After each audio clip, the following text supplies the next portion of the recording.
आपका क्षेत्रफल।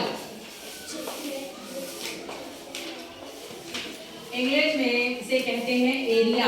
इंग्लिश में कहते हैं एरिया और हिंदी में क्षेत्रफल में आ रहा है क्षेत्र, मतलब कोई भी जगह उसका एरिया कितना है, यानी वो जगह कितनी है। ऐसे समझिए, अगर हम कहें ये एक खेत है, ठीक है, तो इसका एरिया कितना है, ये हो गया अंदर का, ये सब क्या हो गया इसका एरिया। अगर हम कहें आपके क्लासरूम का एरिया कितना है, तो जितने में आप लोग ये सब बैठे हुए हो, ये जगह जितनी भी अंदर की दीवारों के अंदर की जितनी जगह है, ये सब इसका एरिया हो गया, ठीक है जी। इसका एरिया, ये अंदर का सब एरिया हो गया, ठीक।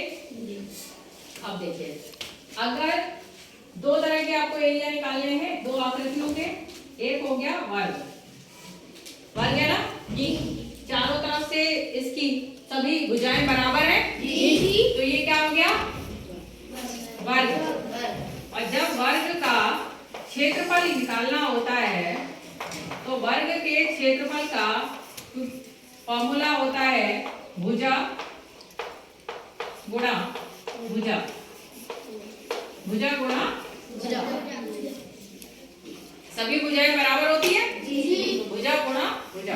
अगर एक 5 है तो दूसरी भी 5 होगी, तीसरी भी 5, चौथी भी 5। एग्जांपल देखिए, अगर हमने कहा ये 5 मीटर की है, ये भी 5 मीटर है, क्योंकि ये तो सब बराबर होगी ना वर्ग की जी, सभी भुजाएं बराबर दी है, यानी ये वर्ग हो गया जी। अब सभी भुजा 5 की है, तो पहली कोई भी भुजा है तो वो कितनी हो जाएगी 5, दूसरी कितनी होगी 5, क्योंकि सब 5 ही है ना 5, 5 5 जा 25, मल्टीप्लाई 5 5 जा, टेबल पढ़ना है, 5 प्लस 5 नहीं पूछे, 5 5 जा, टेबल पढ़ो 5 का 25, यानी 25 वर्ग मीटर। क्या हो जाएगी इसकी यूनिट वर्ग मीटर, मीटर में है ना, तो वर्ग मीटर, एम लिख दे या मीटर लिखे।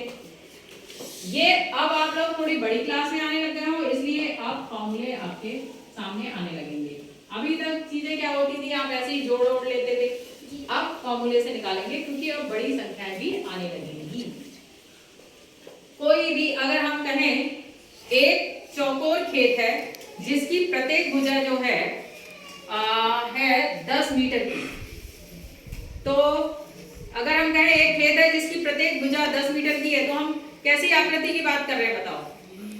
प्रत्येक भुजा 10 मीटर की है, 10 मीटर की, सब भुजाएं बराबर हो गई जी, तो कौन सी आकृति बनेगी स्क्वायर, ठीक है। स्क्वायर को क्या कहते हैं वर्ग। अगर सब भुजाएं बराबर बोल रहे हैं 10 मीटर की है, तो वो तो वर्ग हो गया जी। और अगर हम लंबाई और चौड़ाई अलग अलग कर दें, तो वो क्या हो गया रेक्टेंगल, यानी कि आयत, ठीक। अब ये तो इसका फॉर्मूला हो गया। अब अगर हम बात करें, ये ऐसा खेत है, तो ये कैसी आकृति हो गई रेक्टेंगल, सभी बच्चे बोले रेक्टेंगल। रेक्टेंगल को हिंदी में क्या कहते हैं आयत या आयताकार, आयत या आयताकार। तो आयत का अगर आपको क्षेत्रफल निकालना है, तो इसका फॉर्मूला होता है आयत का क्षेत्रफल बराबर लंबाई गुणा चौड़ाई, लंबाई गुणा चौड़ाई, ये इसका फॉर्मूला बन गया।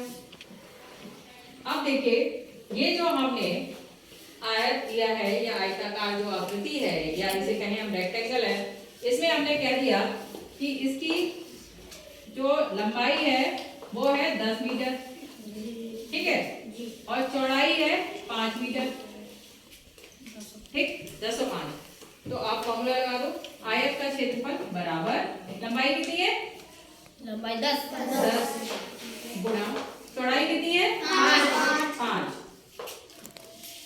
मल्टीप्लाई करना है, यानी टेबल पढ़ना है। 10 5 जा 25, हाँ सभी सोच समझ के टेबल बोलना है। 10 5 जा कितना बोले थे आप पहले, 10 5 जा 25 बोलते, 25, 10 5 जा 25 होता है। 10 का टेबल पढ़ो, 10 1 10, 10 to the 20, 10 to the 30, 10 for the 50, 10, 5, 10 10 for for the the 40, 40 10, 5 to 50. फिर तो एकदम से क्यों बोलते हो? या तो इतना परफेक्ट हो तब बोलो, एकदम से नहीं बोलो, सोच समझ के आंसर दीजिए। 10 5 जा 50 वर्ग मीटर, वर्ग मीटर, ये इसका उत्तर है। समझ में आ गया?